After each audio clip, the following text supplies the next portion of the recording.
오늘은 고난주간 넷째 날 목요일입니다.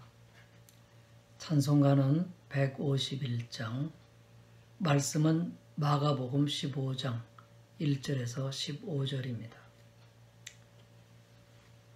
그제는 유다의 배신, 어제는 베드로의 부인, 오늘은 빌라도의 주님을 죽음에 내어줌이 주제입니다.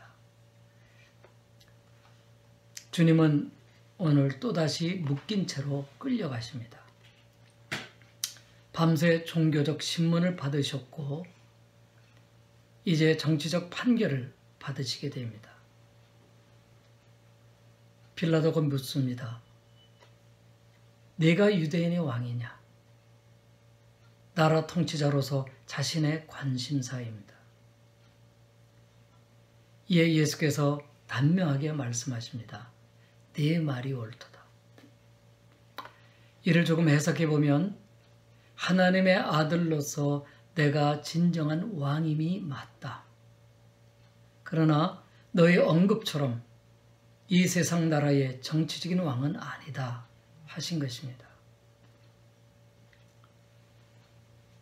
이를 이해하지 못하는 빌라도에게 예수님의 그 말이 사실이든 아니든 빌라도에게는 자아도취자의 말로만 들릴 뿐 내란이나 무력의 흔적도 없고 또 그의 자태나 인품에서 어떤 범죄적인 혐의도 엿볼 수가 없습니다.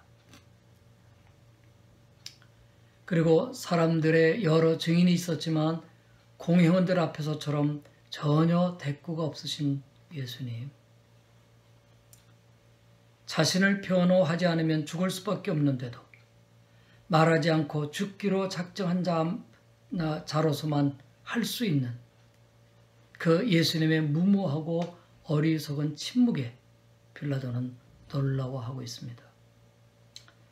이는 죽음을 위한 침묵, 하나님께 순종하시는 어린 양의 침묵이었습니다.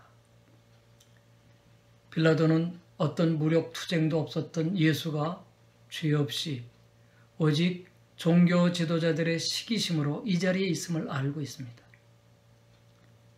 그래서 당시 타락한 종교자들에게 반감을 가지고 있을 백성들에게 묻습니다. 절기에 죄수 한 명을 놓아주는 전례가 있는데 예수를 어떻게 할 것인가 묻습니다. 그러면 너희가 유대인의 왕이라고 하는 이 사람을 어떻게 하랴? 백성들은 소리를 지르며 외칩니다. 그를 십자가에 못 박게 하소서. 그곳의 사람들은 이미 지도자들에 의해서 사주를 받았기 때문입니다. 십자가의 형은 구약 성경에서 하나님께 저주를 받은 특별한 죽음으로 이해되어 왔습니다. 나무에 달린 자는 저주 아래 있는 자라 하였기 때문입니다. 유대 지도자들은 이를 이용하여 예수를 하나님께 저주를 받은 자로 규정하고 싶었던 것입니다.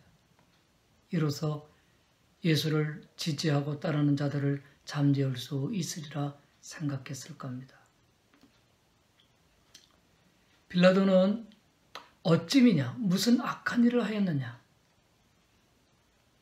그의 백성들의 지나친 과격함에 의아해합니다. 그러나 무리들은 더욱 소리를 지릅니다. 십자가에 못 박게 하소서. 한 역사 문서에는 빌라도가 당시 많은 군중들의 그 함성에 크게 두려워하였습니다. 저들의 모습이 지옥에서 올라온 지옥 사자들 같이 보였으며 마음의 충격으로 지대가 흔들림을 느꼈다고 하였습니다. 빌라도는 무리에게 만족을 주고자 할 수 없이 주님에게 사형 언도를 내립니다. 채찍질하고 십자가에 못 박히게 넘겨주니라. 빌라도는 예수가 무죄하다는 것을 알고 있었습니다. 그런데 예수를 십자가에 내어줍니다.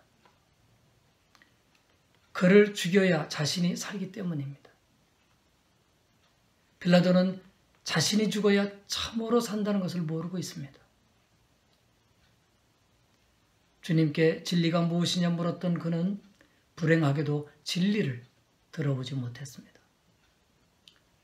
자기 목숨을 얻고자 하는 자는 잃을 것이요 나와 복음을 위하여 자기와 자신의 모든 것을 버린 자는 이 생에서 100배로 받고 박해를 겸하여 받으며 영생을 얻지 못할 자가 없느니라.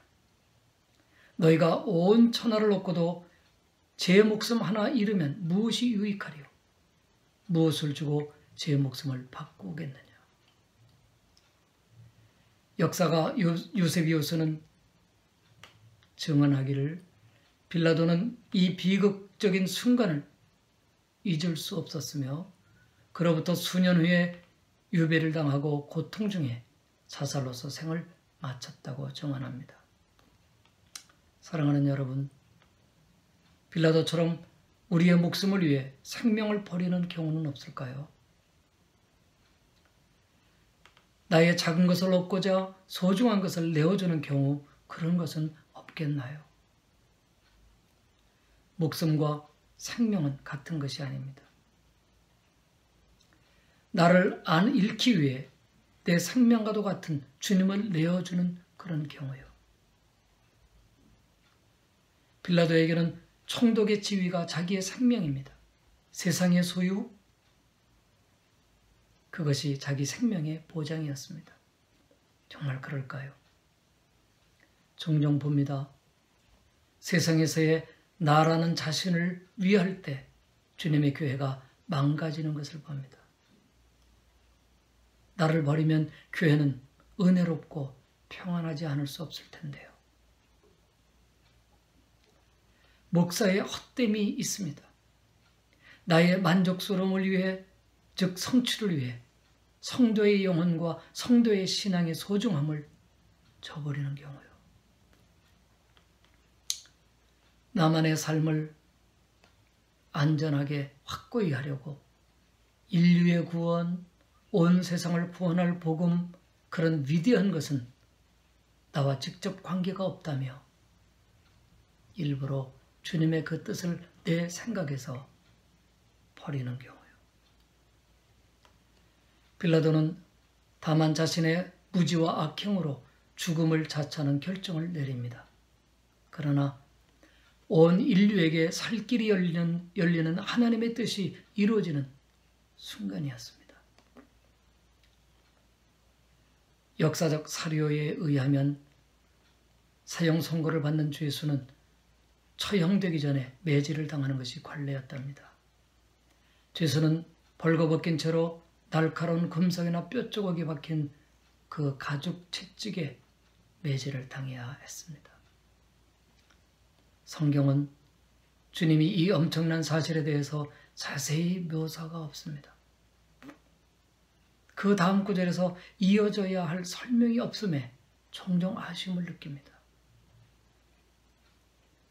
그러나 성경 외에 누구에 의한 장황한 설명도, 영화 같은 극적인 묘사도 육적일 뿐 진정한 영적 실제를 깨닫게 해주면 불가합니다. 예수님의 고난과 그 의미는 성령으로 보는 사람만 보게 되어 있습니다. 성령을 통해 성경 안에서 예수님을 볼 수 있는 것은 특별한 은혜입니다. 성령께서 말씀의 빛을 비추어 주시고 우리 영혼을 감동하셔야 깨닫게 되는 일입니다. 저는 사도 바울의 기도로 여러분의 축복을 대신합니다. 우리 주 예수 그리스도의 하나님, 영광의 아버지께서 지혜와 계시의 영을 너희에게 주사 하나님을 알게 하시기를 구하노라. 아멘.